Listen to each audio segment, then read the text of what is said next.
एक बार की बात है, गांव में एक वृद्ध व्यक्ति रहता था।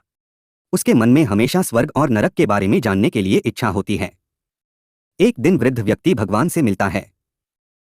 भगवान से मिलकर उसने पूछा, प्रभु, क्या आप मुझे बता सकते हैं कि स्वर्ग और नरक कैसा होता है? भगवान थोड़ा मुस्कुराए और उसे दूसरी दुनिया में ले गए। वे दो दरवाजे के सामने खड़े थे। भगवान ने वृद्ध व्यक्ति को प्रत्येक दरवाजे के अंदर खुद जाकर देखने के लिए कहा। वृद्ध व्यक्ति ने जाकर पहला दरवाजा खोला। वहां उसने एक बड़ी गोल मेज देखी जिसके चारों ओर लोग बैठे थे। मेज पर स्वादिष्ट खीर का एक बहुत बड़ा बर्तन हुआ था। वहां बैठे सभी लोगों के हाथों में बहुत बड़े चम्मच थे, लेकिन वे चम्मच का आकार बड़ा होने के कारण उस खीर को नहीं खा पा रहे थे। वे सभी दुबले पतले और बीमार लग रहे थे। उन्हें देखकर वृद्ध व्यक्ति डर गया और दूसरे कमरे का दरवाजा खोला। दूसरा कमरा भी बिल्कुल पहले कमरे जैसा ही था।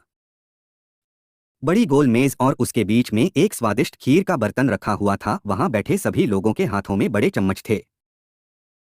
यहाँ के लोग स्वस्थ थे। वे एक दूसरे से बातें कर रहे थे और खाने का आनंद ले रहे थे। वृद्ध व्यक्ति यह देखकर खुश हुआ और उस कमरे से बाहर आ गया। फिर पवित्र व्यक्ति भगवान के पास गया और पूछा, भगवान, मुझे समझ नहीं आया कि दोनों कमरे एक ही जैसे हैं।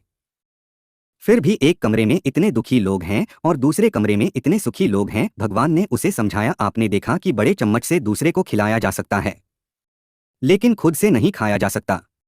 जिस कमरे में आप पहले गए थे वह नरक था। वहां के लोग लालची हैं और केवल अपने बारे में सोचने वाले हैं, दूसरे की मदद नहीं करना चाहते हैं, जिसके कारण वे खीर नहीं खा पा रहे और दुख झेल रहे हैं। और दूसरा कमरा स्वर्ग था। यहाँ वे लोग हैं जो एक दूसरे की परवाह करते हैं और प्यार करते हैं। एक दूसरे को उन बड़े चम्मच से खिलाते हैं जिससे वे स्वस्थ और सुखी रहते हैं।